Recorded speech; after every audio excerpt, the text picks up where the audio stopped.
Je t'avais planté comme une vigne excellente dont tout le plan était franc. Comment as-tu dégénéré en cep d'une vigne étrangère? Ainsi parle l'Éternel des armées. On grappira comme une vigne les restes d'Israël. Portez-y de nouveau la main, comme fait le vendangeur sur les sarments. Jérémie 2, 21, 6, 9.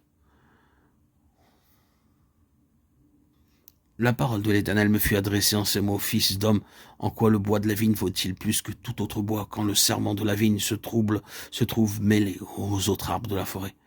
Prend-on de ce bois pour en faire quelques ouvrages? En tire-t-on une cheville pour y suspendre un objet quelconque? Non.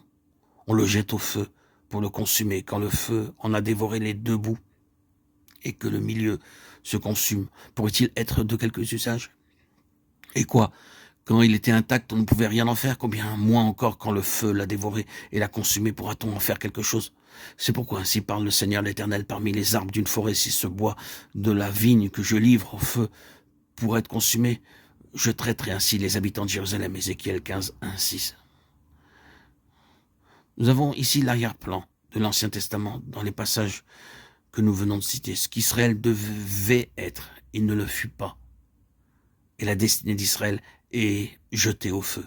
Il est clair d'après les Écritures qu'Israël était la vigne du Seigneur, mais il devint une vigne fausse, et Dieu dut le jeter dans le feu, alors qu'il l'avait été pendant près de 20 siècles.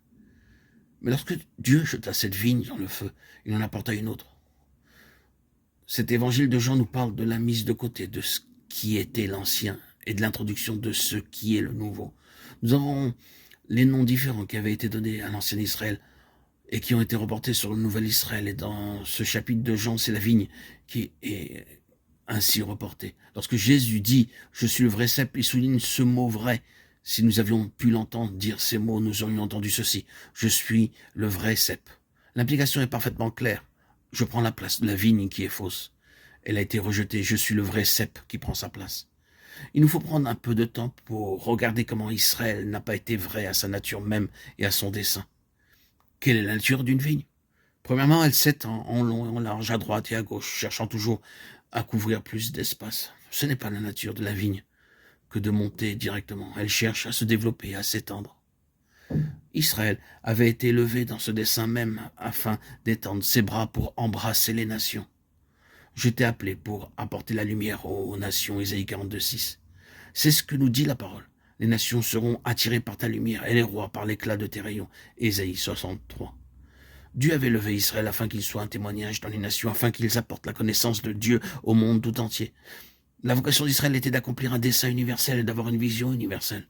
Israël devait être sa nation missionnaire pour le monde tout entier, mais au lieu d'embrasser les nations, le peuple d'Israël les exclut. Il éleva une muraille autour de lui en disant « Nous sommes le peuple et tous les autres sont les chiens ». Ils se fermèrent sur eux-mêmes et devinrent un peuple exclusif, contredisant ainsi leur propre nature et leur mission. L'exclusivisme était une contradiction à la nature même d'Israël, et il est toujours une contradiction à la nature divine. Il n'est pas écrit dans les Écritures « Dieu a tellement aimé la nation juive qu'il a donné son Fils unique ». Il est écrit « Dieu a tellement aimé le monde », Jean 3, 16. L'amour même de Dieu était contredit par leur exclusivisme. Sa nature même était violée par eux de cette manière. Se tourner sur soi-même, c'est toujours une contradiction à la vocation céleste. C'est un péché pour tout homme que de se considérer comme une fin en soi. C'est la raison pour laquelle, dans l'ordre de la nature, lorsque la nature est normale, une famille se développe. Le Seigneur a établi cette loi dès le commencement de l'histoire humaine, lorsqu'il a dit à Noé, à ses fils, après le déluge: croissez, multipliez, remplissez la terre. Genèse 9, 1. C'était la nature même des choses selon la volonté de Dieu. Lorsque les choses sont normales, aucune vie n'est une fin en soi. Nous connaissons naturellement des exceptions où il n'est pas possible de se développer. Mais ici, nous parlons du cours normal. Dans la nature même des choses, Dieu veut que la vie soit une vie qui s'étende. Celui qui violera cette loi délibérément sera une fin en soi et péchera contre la loi de Dieu.